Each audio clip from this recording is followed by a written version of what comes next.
Good appropriate time of the day to... Should have pointed before at the point where I said you, and not when I was saying good appropriate. But good appropriate time of the day to you, friends and enemies. How are you today? I am Richard, and this is LMTDTMFFR, or, say it with me now, with me, limited time off on Vowels. Were you saying it with me? I hope so. Never mind. It worked. And as I said, how are you today? Hench harder. I will hench as hard as I possibly have henched. I mean, if you saw the end of the last stream, then you'll know that I beat up another henchman, and got. I didn't get rewarded for it, but I got rewarded for the other actions that I took during my time. Still, we will find out how. I think probably the conclusion of this game today is, yeah. I don't think we're gonna. I don't think there's much more of it to go. We'll find out. Still. Without further ado, I have run out of things to say, and I can't be bothered to think about things to say. We will go right over to the game. Because, Oh, I know one thing I was going to say. If you hadn't noticed before, then if you look at the title of this story, you will see I have, in fact, been making henchman puns the whole time. Ha ha ha. How very funny of them. Oh. Yep, that is the one then. Issue 8.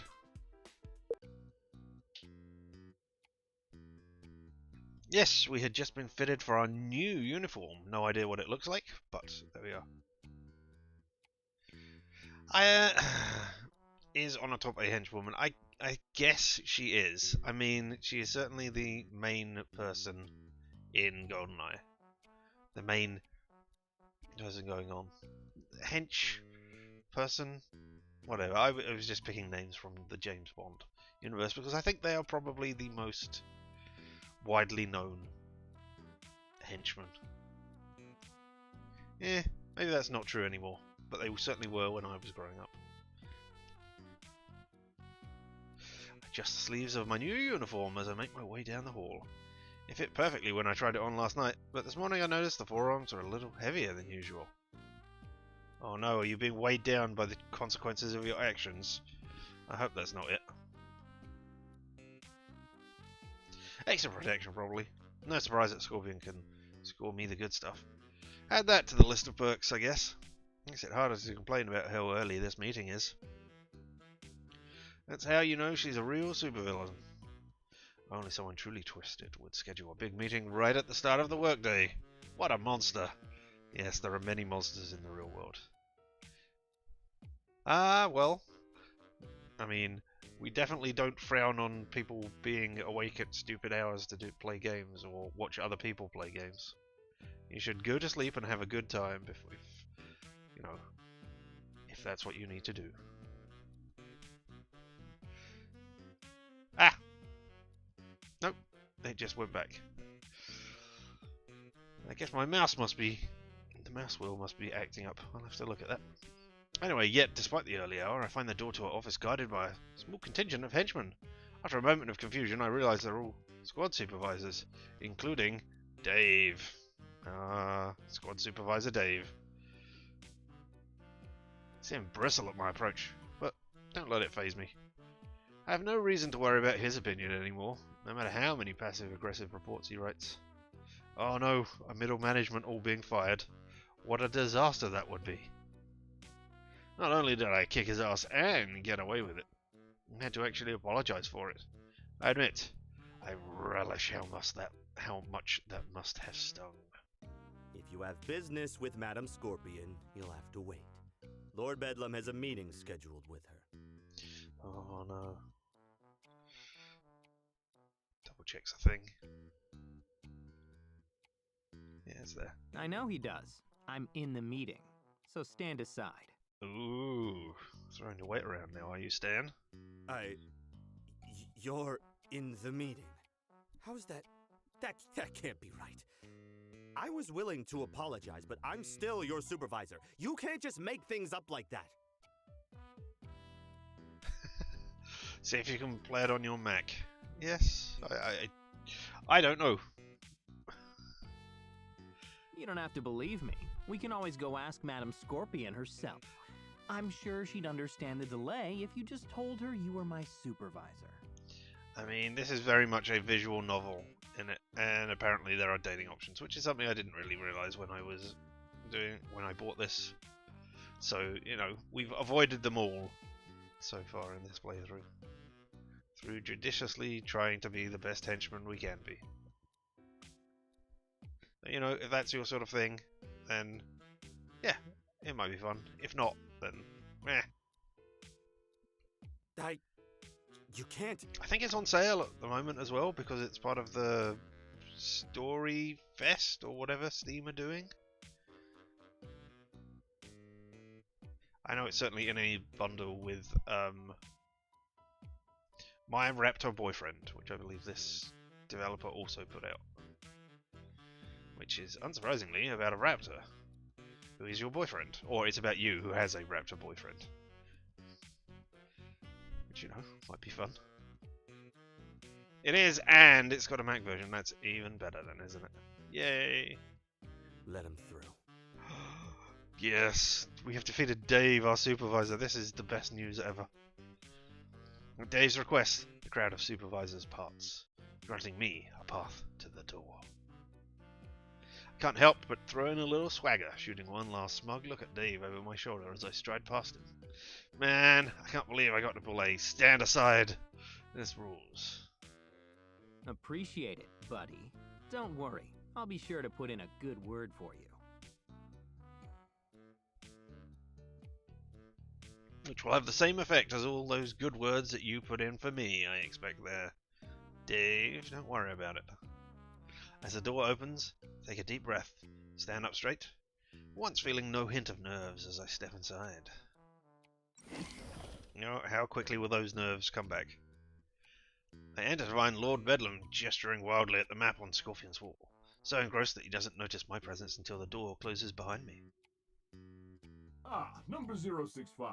I'm afraid you have the wrong room. The madam and I were just... I am not a number. Not anymore. We were just about to transition to matters of strategy, so don't worry, Stanley. You're right on time. Dun, dun, dun. on time.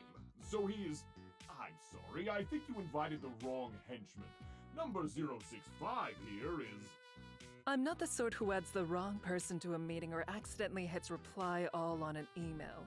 Stanley is here at my specific invitation.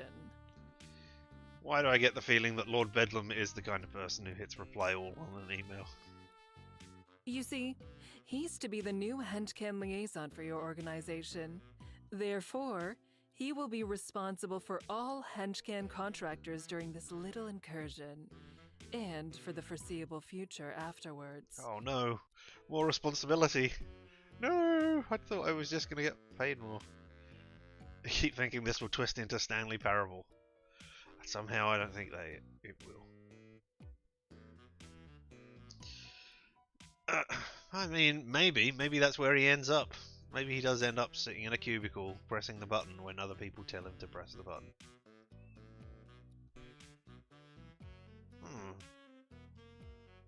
I forgot that Stanley Parable released their remaster, re-deluxe, whatever it was. I heard about it, and I saw a couple of videos on it, and then I completely forgot it was out. Maybe I'll look at that at some point. Anyway, my eyes widen in surprise, and I quickly suppress any objections. So that's how she's covering it. I was wondering how we were supposed to play off her new favoritism. This way I can openly interact with her at any time, with no one even getting a hint at the true nature of my assignment. You play the deluxe version to as complete as you could. Is there the 5-year achievement or anything in it still? I actually got that one legitimately. I turned off the game for 5 years and then came back and turned it back on again. Didn't just forward the clock as I have done with various other things I needed to do. You can't recall. Okay. Well, I mean, it's not that important. He's what? I mean, due to recent events, these contractors of yours make up nearly half my workforce. Are you certain that number 065 here can handle it? Oh, you're questioning Madam Scorpion. Oh dear. Quite certain.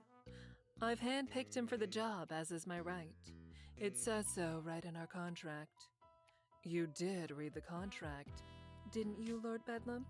Oh my god, even supervillains are beholden to contracts, because they're written by the worst supervillains of them all. Lawyers! Well, yes, but I didn't think. I mean, shouldn't we have one of my supervisors in charge? They're experienced, you know. No, my decision on this matter is final. I've thought this through very carefully. Stanley is perfectly equipped for the job. Achievement. Super go outside, don't play the Stanley Parable for 10 years. 4% of people have it. Those cheating 4% of people, or those time-traveling 4% of people. One or the other. Speaking of, how are you finding that uniform, Stanley? Are the new features to your liking? It's pretty comfortable, actually. Thanks. But, what new features are you talking about? Oh, have we got Shining Nova's cannons in our arms now? Seeing as we defeated her and she is down in the cells, did we break her and get her to put tech in our armor? You didn't find them? Good. The integration is meant to be subtle. Look for a switch on your right forearm. I shoot the supervillain a puzzled look, but follow her instructions nonetheless. Better be careful and point my hand away from my face. I think I found it. This thing here? Holy shit! To my dismay, a red blade of energy shoots out of my wrist, identical to Madam Scorpion's sword in everything but length. Compared to hers, mine is sort of a short sword, but it looks no less sinister. What? You gave him energy sword hands? I've been trying to get those for years! I mean, it's built into my forearm, so if I do that, then my hand goes away. So, you know, I don't want them, thank you. Take them away. Yes, well, as the Henchman liaison, Stanley needs to represent the Scorpion group as well as yourself. So while his uniform may bear your colors and sigil, in battle he'll carry my blade. Seems fair, don't you think? Supervillains are all about being fair. Seems more than fair to me. Hot damn! But wait, what if I'd skewered myself with this thing? That's how we get employee turnover. Don't worry about it. Well then, you wouldn't be worthy of it, would you? Exactly. Any fool who would accidentally impale themselves with that weapon would be certain to lose their fingers within a week, even with a warning. Note, do not lose fingers. I wonder if that's a reference to Assassin's Creed, where I can't remember which finger, but one of the fingers had to be chopped off in order for the hidden blade to work. I gulp as I examine the vibrant red blade, holding it up to the light. Yeah, I'd have preferred something not attached to my arm personally, but I guess she didn't want to risk anyone else getting hold of it. Damn thing will probably self-destruct if I'm killed or captured. I shake my head and turn off the blade. I mean, it better self-destruct if you're... depends on how violent it is, but, you know, if you're captured and then you lose both of your arms, I think you're probably more likely to talk about Scorpion's plans than you were, you know, if your arms weren't blown up. Thank you, ma'am. I'll do my best to put it to use. I have no doubt. Speaking of, let's dispense with the small talk and get down to business, shall we? Supervision holds up the distress beacon I got from Nova yesterday. Yes, we betrayed her. Now then, by activating this beacon, we can draw in Shining Novas back up to a location of our choosing. Once we do, we can pin them down and eliminate them. And in doing so, eliminate any threat to this fortress. I recommend the middle of a volcano. How much backup she has exactly is uncertain. Her abundance of caution could mean that it is no more than 1 or 2 of her most trusted colleagues. However, we can be certain of one thing. No matter how many arrive, that petulant child, Miss Dynamo, will be among them. Dun dun dun! Not her who beat me previously. Do you enjoy this music? While I have remembered I haven't done anything this morning which is vitally important. Please enjoy this.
Sorry about that.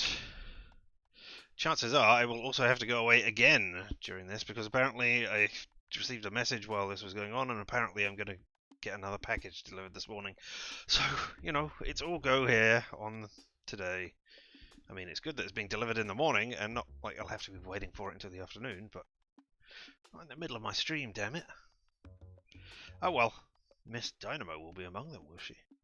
Then we will have to take her down for putting us in a trash can at the beginning of this story. Knowing this, and given the beacon's need for a clear signal, where would you two suggest for an ambush? You know the terrain better than I. Oh dear, are you going to pick my option over Lord Bedlam's and make him even more angry with me? I'm not going to defer to Lord Bedlam. I think the hangar, it's enclosed, so they can't get up or down. And let them in, thinking, haha, this is a cakewalk, and then, then we'll smash them. The hangar. If the goal is to pin them down, then we need to get them in an enclosed space where we can limit their ability to fly. That's the big advantage they have over you power-wise, right? Correct. If we can contain them, then in time I can cut them down. Fighting them in the open air risks letting them escape, and gives them a tactical advantage. Don't want to give them tactical advantages now, do we? What? You want to let them into the heart of my fortress? But my announcement stage is there. Do you have any idea what I spent on that stage elevator? Not enough. And you will have more money to replace it afterwards.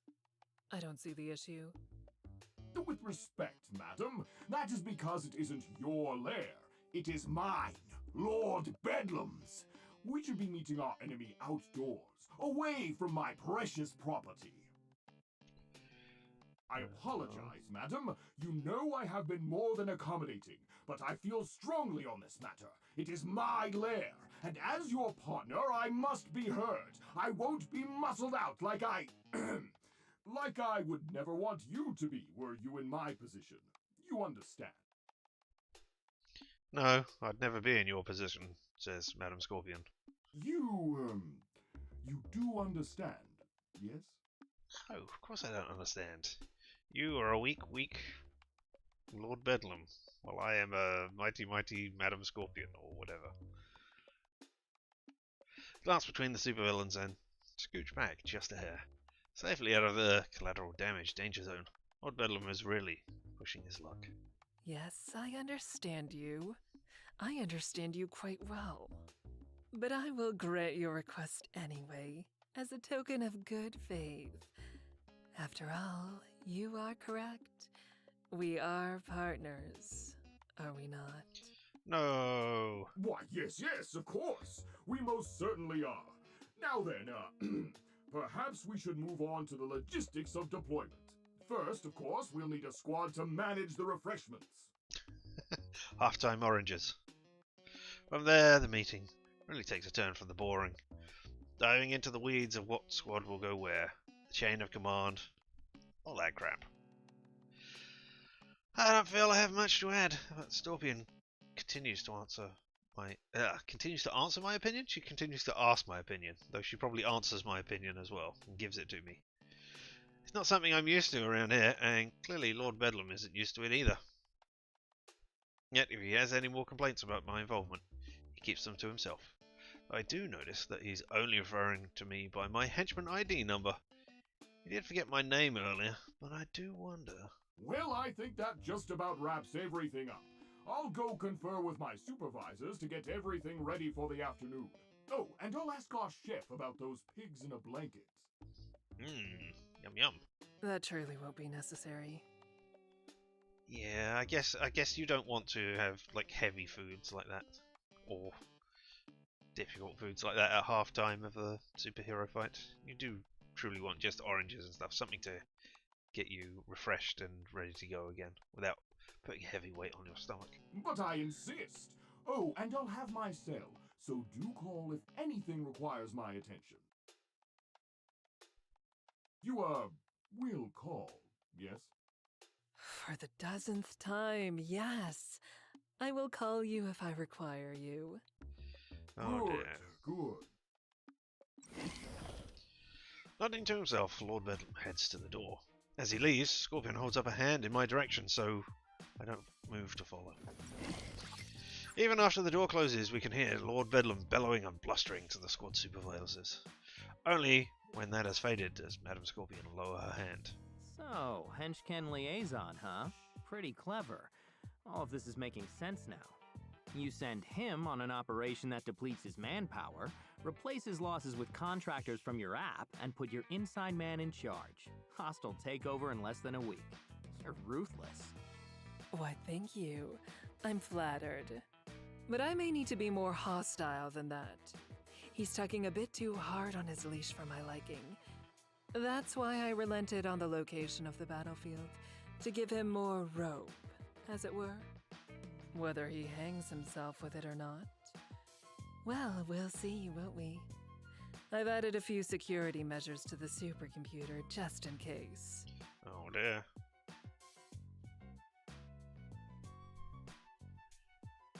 Yeah, let's ask about if he does, who replaces him? Are you looking at me to replace him? Am I gonna be... Do I have to dress up as Lord Bedlam? Do I have to be Lord Bedlam?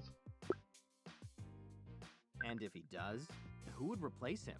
I mean, I'd be flattered, but... No. That would rather defeat the point of this whole affair, especially so soon after you've become Henchman liaison.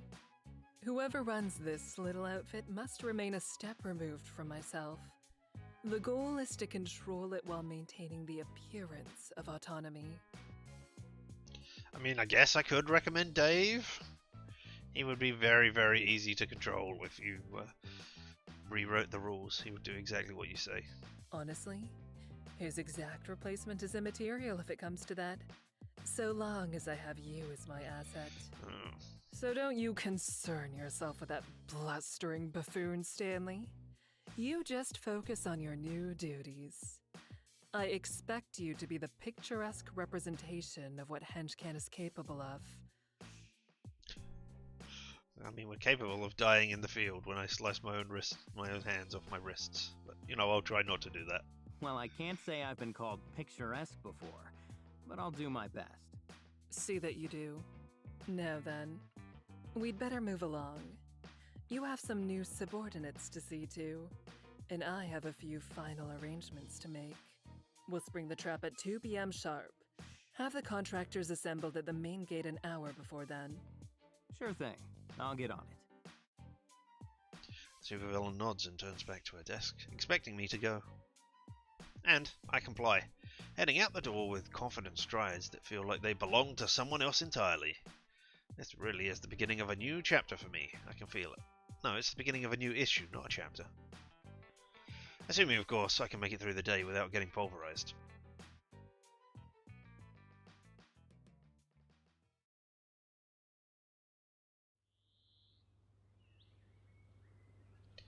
Glance over my shoulder at the motley crew of contract henchmen that are now under my supervision, all doing their best to stay hidden among the undergrowth. The uniforms make that basically impossible, of course, on top of not being the right size for at least half the people wearing them. Guess there's no point in tailoring them for temporary henchmen. I wonder if it would be worth investing in, like, the Back to the Future tech, where the jacket resized to his size for temporary henchmen. Somebody would have to do studies to see how efficient it was and what their efficiency rose by. Not me. Turn to my right, where Madame Scorpion is fiddling with a knob on the hilt of her sword. She's messed with that before, during the side gig on Friday night. You mentioned something about frequency? Wonder what it means. Okay, all the Henchman squads are in position. For all the good it'll do them. Excellent. Then the stage is nearly set. We're simply waiting on... Let the very trees of this forest quake with fear, for they now give shade to the world's most sinister outdoorsman, Lord Bedlam! Yes. You don't just have tents, you are intense. Several squirrels do indeed flee in terror as Lord Bedlam stomps his way through the forest, much to his delight. Yes, these fuzzy rats have the right idea. Tremble and flee before me! You're late, Lord Bedlam. And very, very loud. I believe we discussed avoiding both of these qualities. Well, my tardiness couldn't be helped. I had to make sure we had those pigs in a blanket ready after all. Feel free to help yourself to one, by the way. Chef Antonio outdid himself. Chef Antonio. I mean, he was only serving us bologna at the beginning.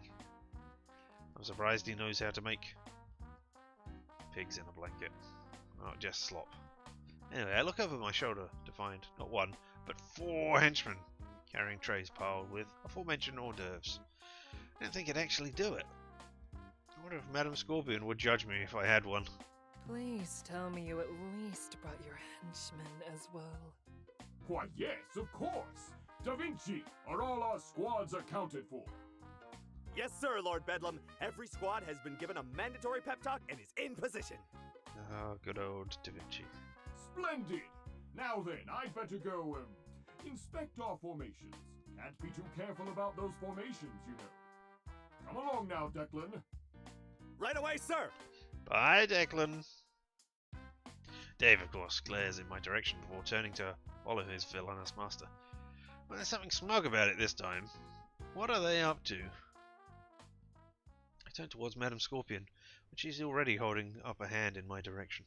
Let him tie his own noose if he so desires.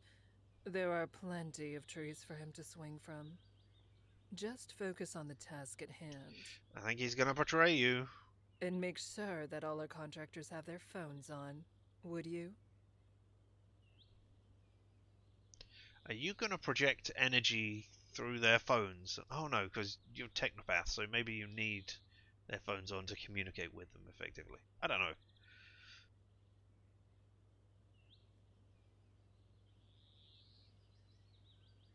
Does that boost your power?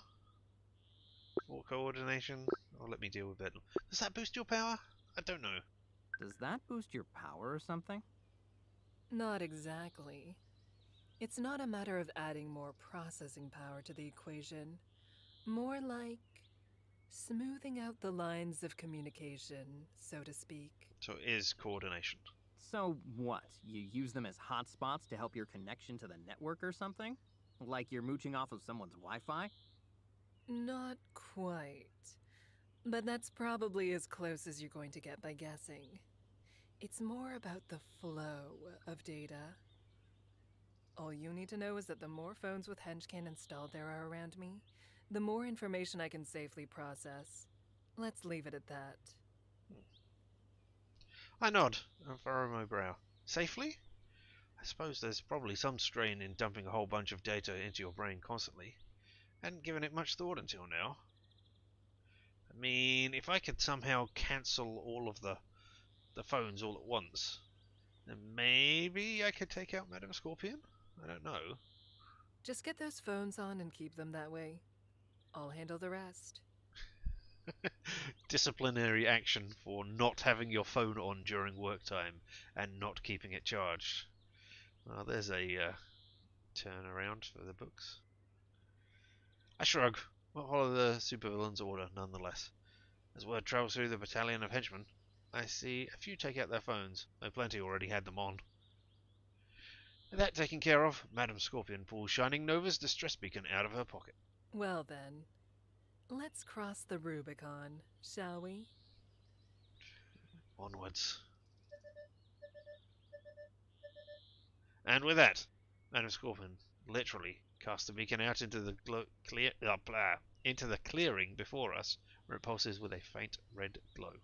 A little melodramatic, don't you think, Caesar? Not at all. This is the dawn of a new age, Stanley. Whether the world knows it or not. In case you're not familiar, the Caesar Rubicon reference is there was a river called the Rubicon, and if you were going back into Rome and you were a general of the armies, I believe, then you were not allowed to bring your legions in with you.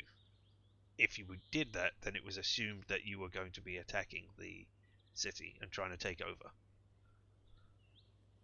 So then they would, attack back or defend themselves. Caesar eventually did it anyway, without repercussions. Well, read up on it better than I have summarized it there, if you're interested.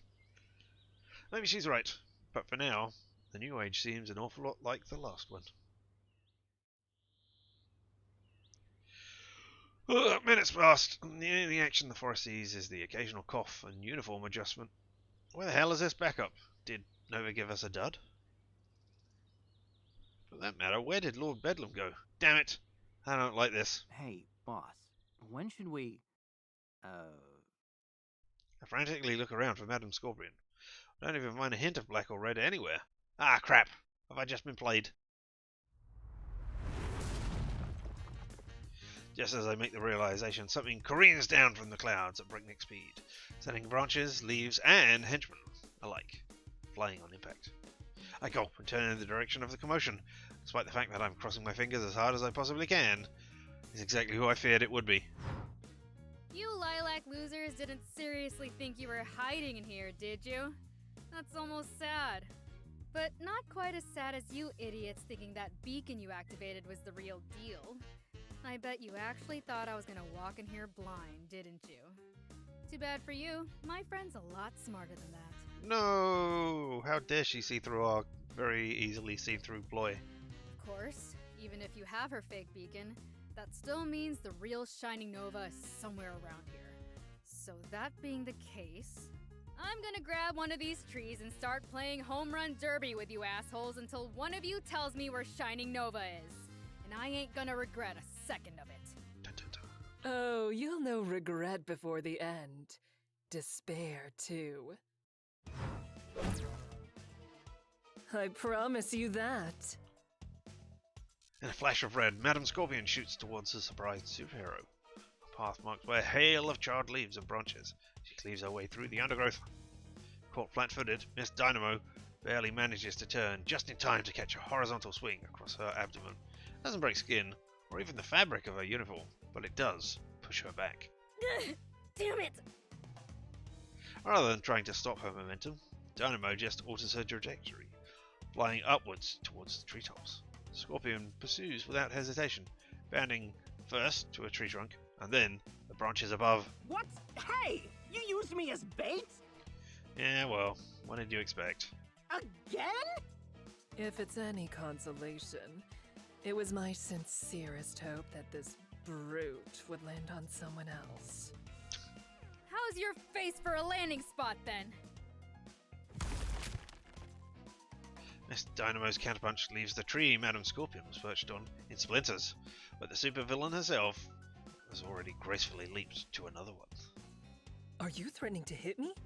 Oh, well, I wasn't intimidated before, but now I'm terrified. You're just so tough and strong. Whatever shall I do? Oh, can it, bitchinatrix. I ain't here for conversation. I'm here for my friend, and that means no messing around. I mean, that doesn't seem like a particularly clever nickname to give her. It has nothing to do with her Madam Scorpion name, so I don't know. Another haymaker flies, and another tree splits on contact. Yet Scorpion still avoids the blow, flipping to another branch. This time she immediately moves to counterattack. Like you weren't messing around on Wednesday. Or the other night. You're deluding yourself, child. The supervillain unleashes a flurry of slashes as she and Dynamo pass each other in the air.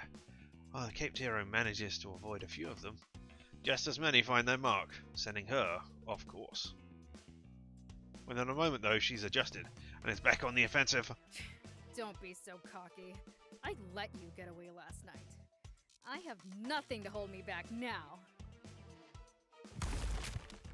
Oh, poor naive Uenu.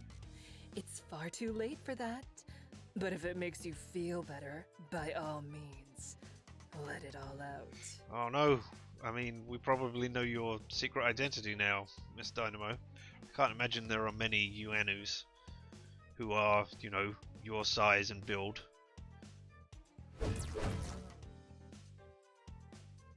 They're hard to follow now, a pair of blurs bouncing through the tree line and tearing it to pieces all around them. I think some of Scorpion's strikes are making contact, but the ones that Dynamo can't dodge or block, she tanks without trouble.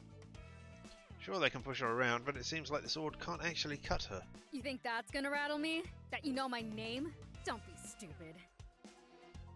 Scorpion leaps in for another attack. Miss Dynamo spins around it, cape fluttering as the back of her fist careens towards Scorpion's skull. The supervillain raises her sword to block, but it's sent flying. Oh You no! don't need a freaking computer brain to put that one together, or to figure out that I don't care. Have we backed the wrong team? Will the heroes always win anyway? Damn. Scorpion twists in the air to land on her feet, but the force of the blow causes her to skid along the ground nonetheless, kicking up grass until she comes to a halt at the base of a particularly large tree. Yeah, Nova told me about your power, and guess what? Predicting me won't do shit. I just have to hit you hard enough and fast enough that it won't matter if you see it coming. Like this! Oh no, we've maneuvered you in front of a large tree that is gonna, I don't know, fall on you, or is filled with electronics or something. Dynamo drives towards the ground like a missile, and Madam Scorpion barely has time to get out of the way before the earth shatters beneath the superhero, who immediately follows up with another blow. This time, Scorpion blocks it with the flat of her blade. It's getting further back and leaving the two in deadlock, testing each other's strength. When did she get her blade back? I thought she was disarmed. Still think you know me, huh? But I do, Uenu. Intimately so. And my sword does too. With each swing, it learns more and more. Haven't you noticed? Each time we fight, I grow stronger. Up until now, it had been Dynamo pushing Scorpion back. Clearly the stronger of the pair. But with some effort, the supervillain manages to stop her retreat. You said it yourself. You know of my powers, and strength isn't one of them. It's yours. I bled it from you. Ooh. What? You're stealing my powers? Reverse engineering. And with just a few more cuts, I will drink the last drop of knowledge I need from your veins, and let the rest spill to the ground as the life leaves your eyes. Then I guess I'll just have to squash you here and now. Who will win? Hopefully I don't have to get involved in this fight. Suddenly, Dynamo presses forward with renewed vigor, and Scorpion falls to one knee under the pressure. In terms of raw physical ability, her reverse engineered powers can't quite match the original. she's mobile. Scorpion's precognitive analysis can close the gap in a hurry, but locked up like this, she might actually be in trouble. On the other hand, the fact that they're grounded means that I might be able to do something about this. Till now, they've been moving too fast for me to interfere, but not anymore. I take a deep breath. Okay, my best weapon is my fancy new energy blade. Even a scorpion sword can't pierce Dynamo's defenses. Then, is that the right play here? If not, what is? I have my baton too. Oh, dual wield! Attack with energy sword or fell a tree on her.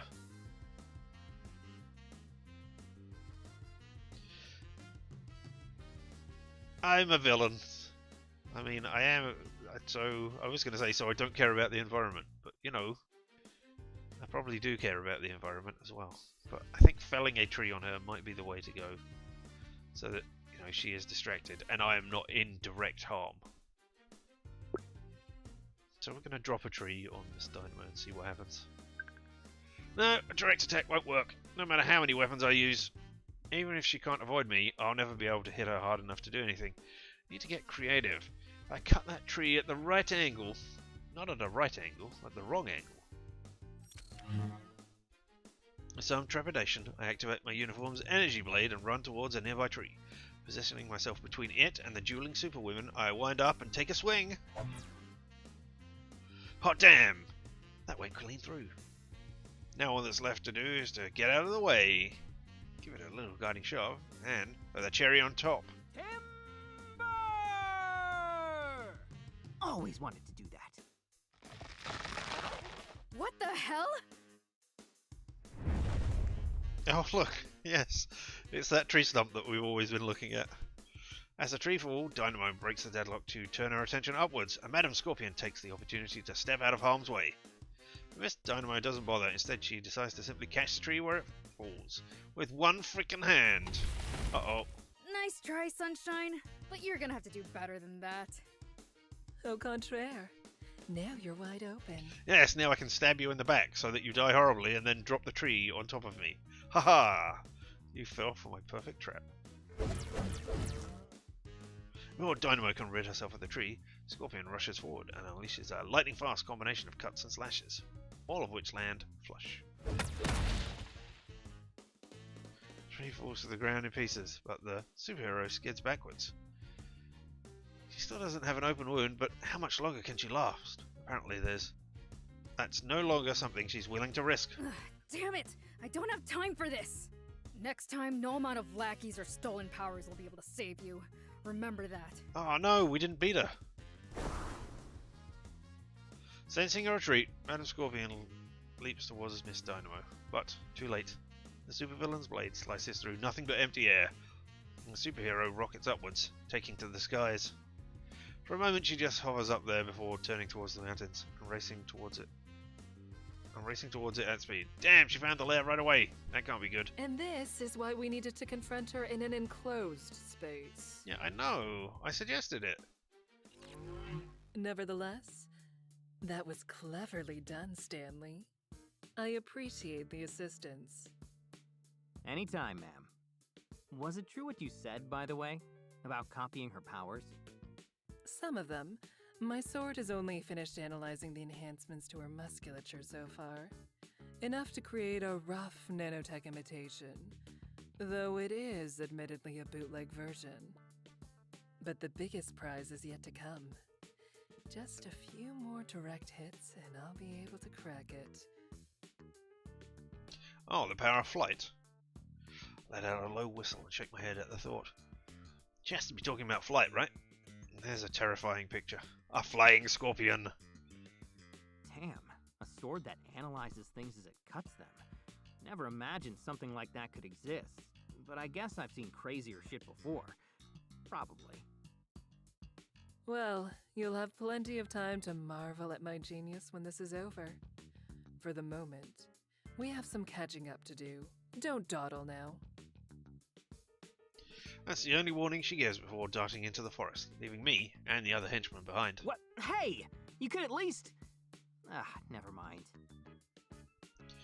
With a resigned sigh, I set about rounding up the henchman contractors.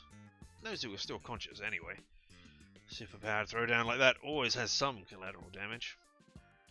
Soon enough, my ragtag battalion is on its feet and marching through the forest back in the direction of Lord Bedlam's lair, despite the fact that Lord Bedlam himself is nowhere to be found. What the hell is that guy up to? By the time we reach the entrance, Madam Scorpion is already inside, along with the huge smouldering slabs of steel that used to be the lair's front doors, still red hot from where her blade bisected them. Does she not have the... Did she lose her key? You know I can't run as fast as you, right? Think of it as on-the-job training for your new position. What, am I the lair's new fitness instructor too? I guess the position's open. Our last one quit when Lord Bedlam tried to mandate lair-wide hot yoga sessions as a way to save on AC costs. Speaking of the lair, why'd you cut the door up like that? That thing's probably gonna be a bitch to replace. Exactly. It was sealed and cut off from the power grid. Someone was trying to delay us. Seriously? Who would have the balls to try and lock you out? That'd be me, you smart-mouthed little shit! I've got the balls! Oh my god, Chef Antonio! What a shocking twist! I really did not see this coming. I look up from the debris to find none other than Chef Antonio walking down the hallway. He's flanked by his kitchen staff, all wearing aprons and all wielding some kind of cooking implement in an attempt at menace. But it ain't the lady we have any beef with, oh no! It's you. Because I once said bologna surprise was not surprising. Ah, alright, Chef. Knowing you, that beef's probably overcooked. Overcooked? I've never overcooked a piece of beef in my life! You hear me? Never in my life! Whew. No, it's okay. I'm calm. I'm rational. I'm in control. Alright, maybe we need to make you angry. Lost my cool a bit there. But who wouldn't? After having to grovel and play nice with you. Because you got a promotion? It makes me sick! I haven't eaten! I haven't slept! And I won't be able to until I beat the ever-loving piss out of here! Alright, I mean... I have energy swords and you have a ladle. I mean, I know that's not the be-all and end-all, but, you know, I'm putting money on me.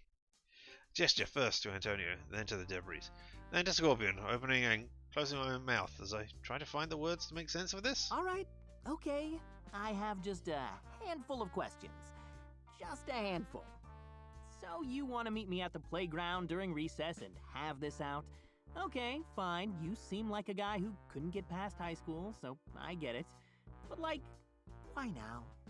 Why now? Because I freaking hate you! Why? Why do you hate me? I don't understand. I said your bologna surprise wasn't surprising. Once. And if I have to spend another day looking at your smug, snide little face as I smile and serve you food fit for a freaking king, my face will literally burst into flames! You snippy, loudmouthed ingrate! I mean, you're also delaying Madam Scorpion, so I'm very surprised she hasn't just walked forward and chopped your head off. That's fair. What? Yeah, you can't... Wait, it's what? Your face can look a bit snide, Stanley, and your mouth does run rather loud. Come on! I'm your second... Well, maybe not your second in command, but come on! Seriously? Whose side are you on? Oh, I'm not on anyone's side in this little spat. Isn't that right, Mr. Giamatti? Exactly! This ain't got nothing to do with you, boss lady. I just really, really, really hate this son of a bitch. Yes, you've made that abundantly clear. See, Stanley, I'm a neutral party. Alright, neutral party. To my dismay, Madam Scorpion calmly crosses her arms, leans against a nearby wall, and shrugs. If you're to be my liaison here, then I expect you to be able to handle disputes like these on your own. And you're not at all worried about finding the superhero that's tearing through our base.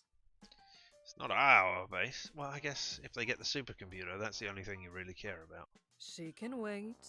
If it took me days to master this labyrinth, then that lummox will be wandering around for a century before she finds anything. In the long run, seeing how you handle something like this is more valuable than the time we're losing. So please, do proceed. The supervillain makes a shooing motion in my direction, like an empress telling her gladiators to have at it. At the same time, she signals for my henchmen contractors to stand back, keeping it one-on-one. I sigh and pull my baton from my belt. Guess I don't have a choice. If I'd known this was coming, I wouldn't have rushed back to the lair so quickly. Alright, let's do this, you overgrown sack of baloney.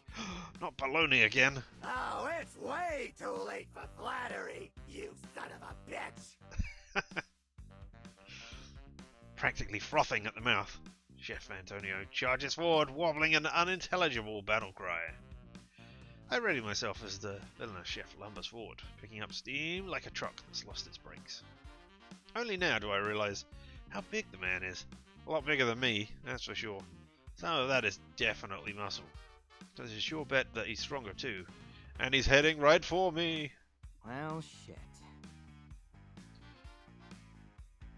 Well, dodge or counterattack. I think we need to avoid getting hit at this point, so dodge and then get ready to set up our own attack. Don't just take the hit. Nope, that's a whole freight train worth a note. As he closes the distance, the enraged chef lowers his shoulder, but at the last possible second, I leap out of the way. Hold still, damn it! Nah. Frantically, I scramble to my feet as the big man skids to a halt. It takes a long time for him to stop completely. Christ, he had some real momentum there. If I'd held my ground, I'd have been flattened. Definitely the right call to get out of his way.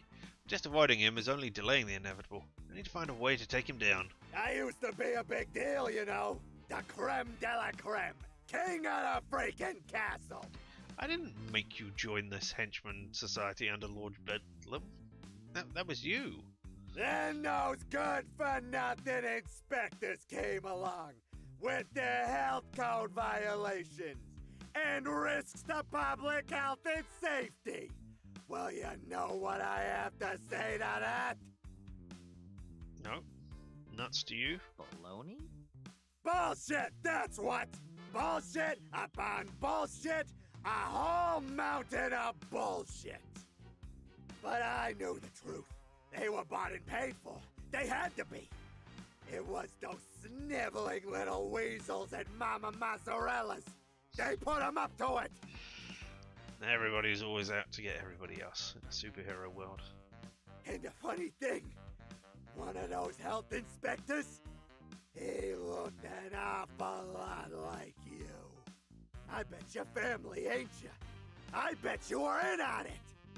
You know, I want to deny that, but if you came up with that whole theory in the first place, then I don't think I've got much hope of convincing you otherwise. So hey, if it makes you feel better, it was me, Antonio. I'm the one behind it all. That health inspector, a clone from another dimension that I controlled with my mind. And Mama Mozzarella? Why, Mr. Giamatti, I am Mama Mozzarella.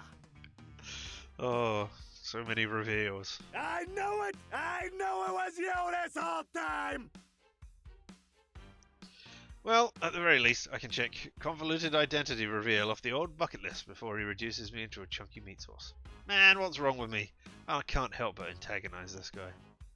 Probably deserve this beating, but I can't afford it. Not now. I've got more important things to deal with, so somehow I've got to find a way to beat him. To do that, I need to neutralize his strength. I need to hit him with everything I've got. I need to...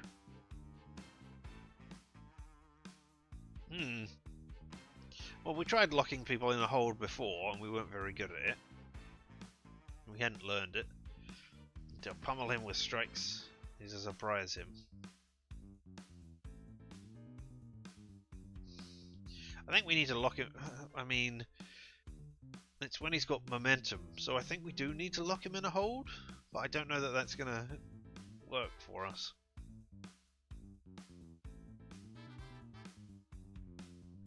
Yeah, let's try locking him in a hold. I don't think surprising him is necessarily...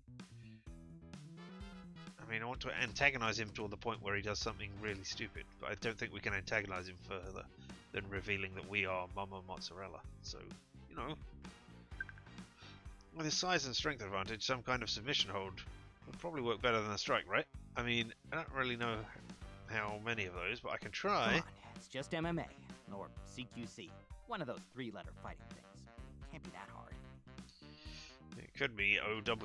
What was that, Pipsqueak? I said you made one big mistake, Antonio. You want to know what it was? Nah, not really. You started a duel with a master of Henchman martial arts, and now you're gonna pay the price. With a twirl, I stow my baton on my belt and rush forward, bobbing and weaving to throw him off. Got you! Strike like a cobra, reaching for Anton's thick arms and trying to twist it behind his back. Trying being the operative word. Come on! I mean, that isn't exactly what I was hoping would happen, Do but you alright. submit yet? I received my answer in the form of a punch, which sends me flying across the room. Let's get across the hallway and hear an audible cringe from the gathered crowd. Really making a good first impression as a manager. That's really all you got, huh? I'd barely call that a side dish. More like a garnish. Damn it all. Didn't want it to come to this, but if that's how it's going to be, I reach towards the switch on my right arm. That was just a light little appetizer. But if you're ready for the main course... As Antonio reaches towards my throat, I activate my energy blade and swipe at his arm, intentionally leaving it short so the tip of the blade just grazes his wrist. Oh, what kind of knife is that? Despite my restraint, his hand recoils in pain, and I spring into action, scrambling along the floor to get behind my foe. Once again, swipe at one of his limbs. This time, my target is his right ankle. With a cry of pain, Chef starts to fall, but even before he reaches his knees, I'm upon him, jabbing into his neck with my baton and activating its shock function. You little shit. This a bunch of below. Surprise! You got knocked the hell out. Yeah, that didn't go very well, did it? Now I'm kinda hungry though, not gonna lie. I exhale in relief as the brutish chef finally stays down. Apparently at least one member of our audience approves, based on the slow clapping that follows. My. What an amusing little performance. Yeah, well, we can't have everything. A bit sloppy at times, but it didn't fail to entertain. So is that the thumbs up from the Emperor's box then? Or... Oh, no need to stain the floors. I think he's learned his place. I just hope he's not the only one. Yeah, thanks for putting me in my place. She glances in the direction of Chef Antonio's kitchen staff, who are still brandishing their weapons. They look at one another, and then at their fallen leader, hesitating. Yet, before they can decide whether to stand their ground or surrender, the decision is made for them. Suddenly, James, the gate supervisor, charges into view. He's still wearing his microphone, so his voice echoes out of the guard's post speakers, and a broken pair of handcuffs dangling from his wrists. Guess that's how they got control of the gate. Now they're going to pay for it. Warily, I wave the Henchman contractors forward, and they join James in the beatdown. I told you all. One day, it'll be the gate supervisor's day to shine. Turn to Madam Scorpion and shrug. He did say that. Offering a shrug of my own, Scorpion removes her hand from her sword and marches down the hallway, skirting past the remains of the melee, as the last of the kitchen staff is restrained or surrenders. Follow right beside her, staying close as we scoot by the chaos, and glancing over my shoulder at it once we're past. As the sounds of scuffling henchmen fade into the distance, can't help but shoot the supervillain a wry glance. See? Look how easy things can be with a little teamwork. Is that whining I hear? Don't be such a spoil sport. I was doing you a favor by staying out of that little spat. Didn't it feel good? Bringing an old foe so low with your own two hands? It wouldn't have been nearly as satisfying if I'd done it for you. I mean, I'm not saying he's an old foe. He had beef with me. I did not have beef with him. I only had baloney with him. Granted, Well, no, your I guess I had methods Wagyu were beef. a little unrefined, but this is only the beginning. Once you learn to fully grasp your killer instinct, you'll know that feeling every day. Great. I don't care enough. I'm just gonna drop it. I'll take your word for it. I would hope so. With that, we fall silent and continue to delve deeper into the lair in search of the intruding superhero. Oh, there she is. We can hear that. Somehow, I don't think she'll be that hard to find. That didn't sound like it was nearby, and I doubt she found the other entrances. Only other place that could be is the main hall. Probably forced the hangar door open. So she's in an enclosed space. Let's go and get her. So it seems. I have her on the security system. She's throwing another temper tantrum. Typical. With Miss Dynamo located, we change course and pick up the pace. Now that she's inside the lair, there'll be nowhere for her to run. For us or her. One way or another, this rivalry is getting settled. Just hope I don't get caught in the crossfire. The carnage is apparent before we enter the main hall. The entrance is partially collapsed, and several injured henchmen leap frantically in our direction, only to pale when they see who's coming. But neither I nor Madame Scorpion stop to listen to their excuses. I'm far too focused on the only person in the room who isn't hurt at all. This doesn't have to be hard, you know. In fact, I'll make it real simple for all you magenta morons. One of you can take me to Shining Nova, or I can bring this whole goddamn mountain down on your heads. A or B? Let's go. So you're trying to find Shining Nova, and you know she's somewhere in this mountain. So if you do B, aren't you killing Shining Nova? Aren't you directly causing her death there, Miss Dynamo? She could do it too. The hangar doors at the top of the chamber weren't just pried open, they were ripped off entirely. The place looks like a war zone, with small craters and bits of rubble littering the floor. As to say nothing of the piles of unconscious henchmen, though she had the courtesy to at least set them safely in the chamber's far corner. Yet despite all of this, Madame Scorpion strolls right towards the superhero as if she doesn't have a care in the world. I'd really rather this mountain stayed intact, if you don't mind. I just finished redecorating my office, and the rug was terribly expensive. I get the feeling that it could have been more expensive than the entirety of Lord Bedlam's base as well. So, you know. And since you haven't the slightest hope of finding your more capable partner, then I think a third option is in order. I beat you senseless until you tell me where she is. You're right. That does sound better. Was that really the best barb you could muster? I just want to make sure you're satisfied with your choice of words. It won't be long until you utter your last. Dun dun dun. You know, it's funny. You told me I'm the one who never keeps her promises, but you keep throwing out these big, scary threats without backing them up.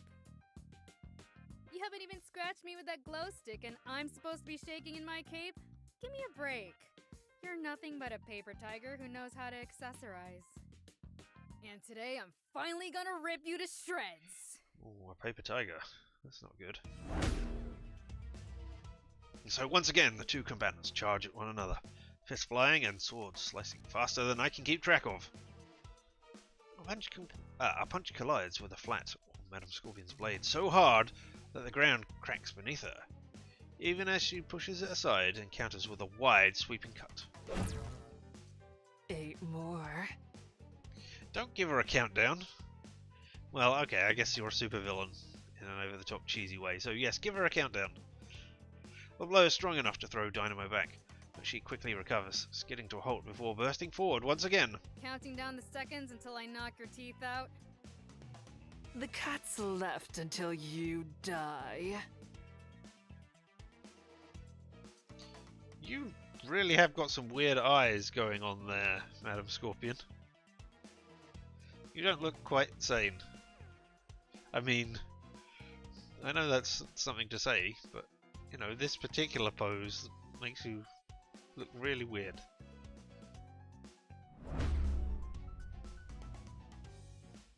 Second exchange is much like the first. Dynamo charges in, throwing haymakers at lightning speed. Any one of those blows could be a knockout on contact, but none connect. Much like she did during Wednesday's operation, Madam Scorpion flows around the superhero strikes, dodging most and redirecting the rest with her sword. She never blocks head-on, always using Dynamo's momentum against her.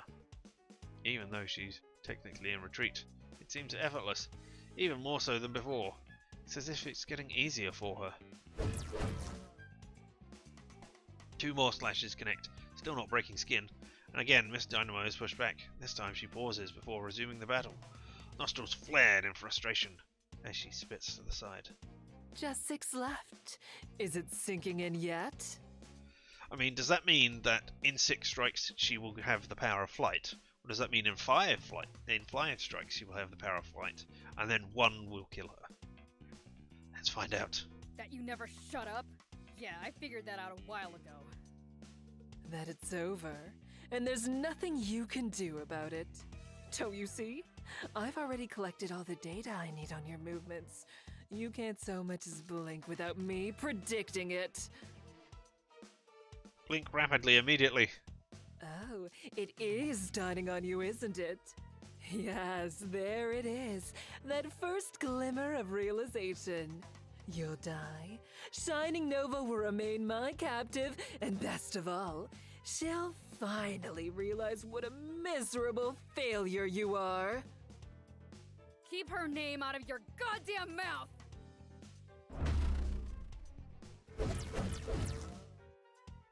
The next exchange is faster. Dynamo's anger has made her attacks even wilder.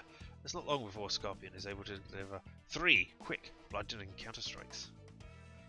This time, Dynamo willingly flies back, almost to the other end of the room.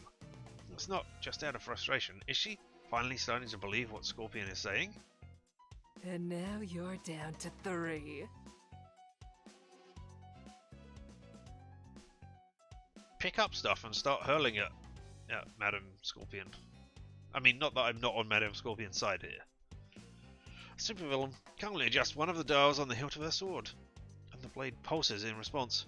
Briefly, it flares outwards like it's been set ablaze, and when it calms, it glows with new intensity. Maybe 2 if I strike you flush. Ah, but that would be needlessly cruel, wouldn't it? Telling you that you had 3 cuts left, and then killing you before you're prepared? Oh no. But you won't be ready no matter what, will you? No, I can see it. You're not willing to die. I did warn you though, didn't I? I said you'd no regret. Are you going to fly away? Are you going to regret not fighting and fly away? Oh. Momentarily, it looks as though Dynamo's anger will coax her into another frontal assault, but she stops herself. If you're not bluffing, then you're the one who should regret telling me. Because now that stupid little toy is never gonna touch me again. At that, Miss Dynamo takes to the air, but she's not headed for the exit. Instead, she is flying laps around the room, circling her foe at top speed. I hurriedly step backwards, and good thing, because right about then is when the superhero starts grabbing whatever random debris she can, and hurling it at Madam Scorpion at deadly velocity. This is new, and apparently not just for me. While Scorpion is able to dodge and slice the makeshift projectiles, her movements lack the effortless grace she had before. In fact, she's completely pinned down. How long will it take her to get used to this new tactic? I can't say for sure, but if ever there was a time to help, this is it. I creep along the edge of the room, praying that I avoid Miss Dynamo's attention. There's no way I can attack her normally when she's moving that fast, but maybe there's something I can use. Oh, Do I use the stage? Do I use the Bedlam copter? I mean, I could get on the stage and give out a big performance. I guess maybe I could do feedback with a microphone or something on the stage. And I guess the Bedlam copter is just flying straight into her. I don't know. I think we're going to try the stage because that is ridiculous. And you know, what is Henchman Story if not ridiculous? For a moment my gaze lingers on the copter when I shake it off and sprint towards the stage instead. No way, that'd be nuts. It's been ages since I drove a car, much less a crazy helicopter thing. Besides, I don't need to do any damage, just distract her for a moment. The equipment on that stage should do the trick. Please don't notice. Please don't notice. Fortunately, the superhero is way too distracted to notice yet another henchman running in the background. While I'm a little winded by the time I set foot on the stage, I remain unharmed. Okay, let's see what I can use here. There's gotta be some music set up, right? Yeah, there was a DJ, you said at the beginning. My eyes land on a few volume knobs and playback controls. It's a little more complicated than streaming a playlist on my phone, but I think I get the idea. Let's see, any other options? Nothing, nothing. Is that a microphone? I wonder. She won't care what I have to say, but maybe there's a filter or something. Oh, here we go. Bedlam Filter 1, Bedlam Filter 2, Final, Bedlam Filter 2, Final for real this time. How many voice filters has this guy tried out? Talk about vain. Does look like there's a robot one though. That could do it. It may not sound exactly like Shining Nova, but it could be close enough to make Dynamo lose focus. Might be worth a shot. If not, I could always just blast some terrible music. Maybe throw in a light show? I mean, if I do the Nova impression, is that going to distract Madam Scorpion as well? I guess she might know because she's a technopath, so she might know what I'm doing. Let's try a Nova impression. Not only did I get to be a supervillain, but I got to be a superhero as well. Considering how hard she's fighting to rescue Nova, Voice Filter seems like my best bet at throwing her off her game. Might be below the belt, but in situations like this, you do what you gotta do. Also, you're a supervillain. Okay, here we go. Filter active and microphone on. Dynamo! Dynamo, stop! It's me, Shining Nova! I'm totally alright and not at all locked up in a cell somewhere. Also, I found my armor. Crazy, right? Suddenly, Dynamo screeches to a halt, like a dog that just reached the end of her leash. What the? Nova? Is that really? How did you? In a flash, Dynamo dashes towards the stage, but stops dead as soon as she sees me. Late spark of hope dies in her expression, and quickly morphs into disappointment. And anger is soon to follow. That was low, Sunshine. Didn't take you for that kind of goon. Well, life's full of little disappointments. Guess so. Shit, man. What the hell have you let this bitch do to you? You should be more concerned about what I'm doing to you. Caught completely off guard, the superhero turns around, just in time to see Madam Scorpion hurtling towards her, sword singing. Ah! Ah. The supervillain unleashes a series of slashing strikes. This dynamo sent hurtling across the room. Even now, I see no signs that the sword has gotten through the superhero's skin. But I counted 3 red flashes.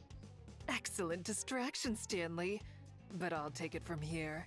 That was the last bit of data I needed. Once again, the supervillain carefully adjusts the dials on her sword hilt. And after a moment, the blade thrums menacingly, pulsing with a violent energy. At last. The correct frequency. I've waited too long for this. And now, with this final stroke, your struggle will end. Fight it if you must, but your defeat is already decided. You take heart. It will be a beautiful death. I assure you of that. Oh no, something is happening outside. Enjoy this.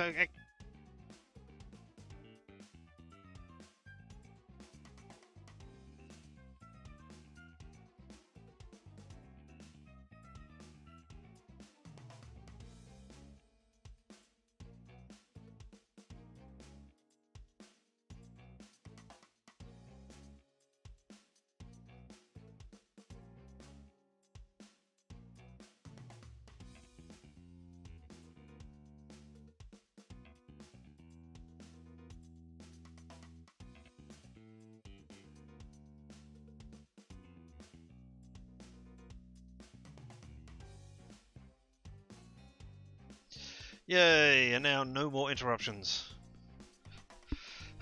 Stupid parcels. Still, as I said. Anyway, take heart, it will be a beautiful death, I assure you of that. Miss Dynamo touches down next to a bedlam copter, and I can see her hesitation. Her fists are clenched so hard they're shaking. And she's snarling like a cornered animal. I gulp, start to back away. Death? Defeat? You've gotta be kidding. You've completely lost your mind.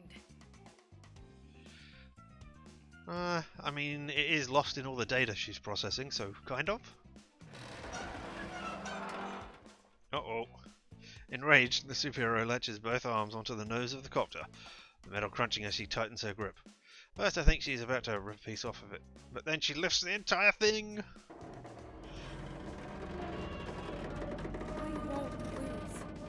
Not this time. I won't!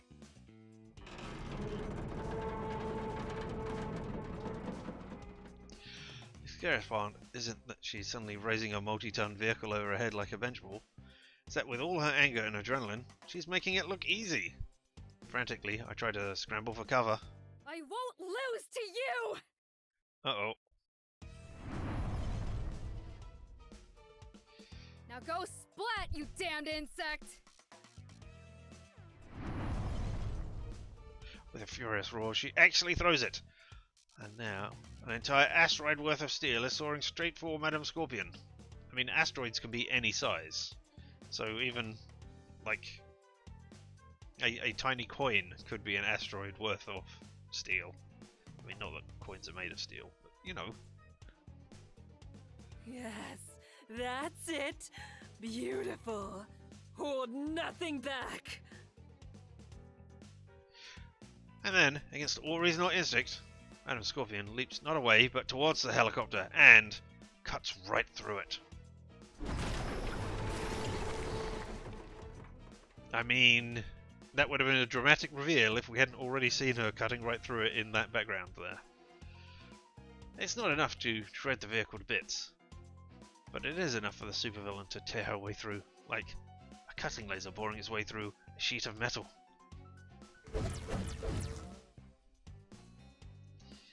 Even as she slices it apart, she uses the debris as stepping stones, leaping ever closer to the woman on the other side. Now, at last.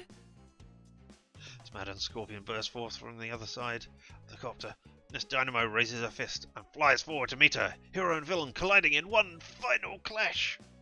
No despair!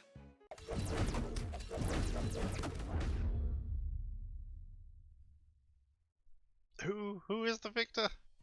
There we go. Succumb. Yay! We bet on the right team. The wreckage collapses. The red blade flashes, and a strip of charred blue cloth flutters to the ground. Piece of the hero's cape. The villain had finally got through. Miss Dynamo gasps and falls to one knee, a hand clutching at a wound across her gut, trembling. Has she ever even been hurt like this before? But how? My skin, it can't... Madame Scorpion stands tall, unblemished and unfazed, examining her sword, as if she was checking her nails. Your skin? Oh, you poor thing. All this time, did you think it was your skin that stopped bullets? Haven't you noticed? Your uniform doesn't tear. It was never your skin. It's your bioelectric field. And after 76 strikes, my sword finally found the right frequency to cut right through it. as if it's hardly there at all. Better still, now I can imitate it. I've been using this cumbersome electromagnetic knockoff, but it's just not the same. I need yours. Don't worry. I'll put it to better use than you ever could. Uh-oh. Get real. Even if you could, Nova won't let you. Funny you should mention her. You see, I have this theory. I think she knew about your powers too. I wonder why she wouldn't tell you. Paranoia? Or did she simply believe you weren't good enough? Oh, having beaten her physically, now you're trying to beat her down mentally as well. Dun dun dun! Well, considering this failure of a rescue operation, perhaps she was right. Shut up! I haven't failed. Not yet. This isn't over! Except it is, and you're flying away, right? With one final burst of energy, Miss Dynamo soars once again, but not towards Madame Scorpion. Instead, she spirals up towards the hole where the hangar doors used to be, unable to fly in a straight line. A momentary swerve nearly takes her into the ceiling instead, but she adjusts and continues to float upwards, past the cave and into the blue sky above. For a moment, I lose her in the sun, but when I find her again, she's falling, a blue speck with a fluttering cape, tumbling towards the forest below. Madame Scorpion deactivates her sword and clicks her tongue. She made no move to stop the escape, content to watch alongside me. It seems quite over to me. Wouldn't you agree, Stanley? No, Lord Bedlam's about to do something. Yeah, sure does. Dude, do you think she's... Dead? Not yet. Not that it matters to me. I'm satisfied either way. Even if help reaches her in time, she won't live another second outside of my shadow, knowing that I can finish the job anytime I want. In some ways, that's almost better than killing her. Now then, let's... What's this? Well, well. It looks like we have one more pest to take care of. Come along, Stanley. Yes, ma'am. Right behind you. Tend to follow. I stop after a single step to look over my shoulder. Beams of sunlight shine through the open hangar doors, glistening off the remains of the sliced and shattered Bedlam copter. We won, didn't we? Why do I feel so... No, forget it.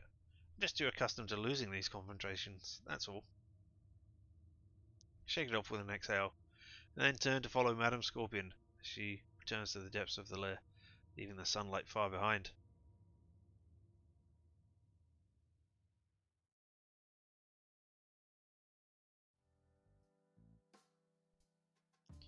I have to jog to catch up Madame Scorpion, who makes no effort to wait for me as she re-enters the lair's labyrinthian hallways. She glances over her shoulder as I approach, but says nothing. Even after matching her pace, the silence hangs until a realization at last hits me. Hey, where's Lord Bedlam? When you mentioned that we had to deal with another pest, you didn't mean... Possibly. Though I can't say for certain. We'll find out when we reach my regional uplink. Someone's trying to access it. I mean, even if they do, they're not going to learn anything from it because it's just data on people. I grunt in acknowledgement before falling silent once more. Are we really going to have to face down Lord Bedlam too? Man, I expected today to have some carnage, but this? No, I can't get bogged down in thoughts like that. Deep down, I knew what I was signing up for. The only thing I can do now is to keep my eyes forward and focus. We still have one more job to do today. It's a long, lonely walk to the supercomputer room. Same walk I've made every Tuesday for years. From the main hall all the way down to the research wing. Or more specifically, door 1385. My door. There's no ceremony or reverence for the moment. When we arrive, Scorpion doesn't have the patience for it. And me? I guess I'm just not that nervous anymore. Doesn't matter if it's Lord Bedlam, Shining Nova, or anyone else behind that door. They're not stopping me. No one is. And no one does stop me, because no one is there? At least not in the immediate vicinity.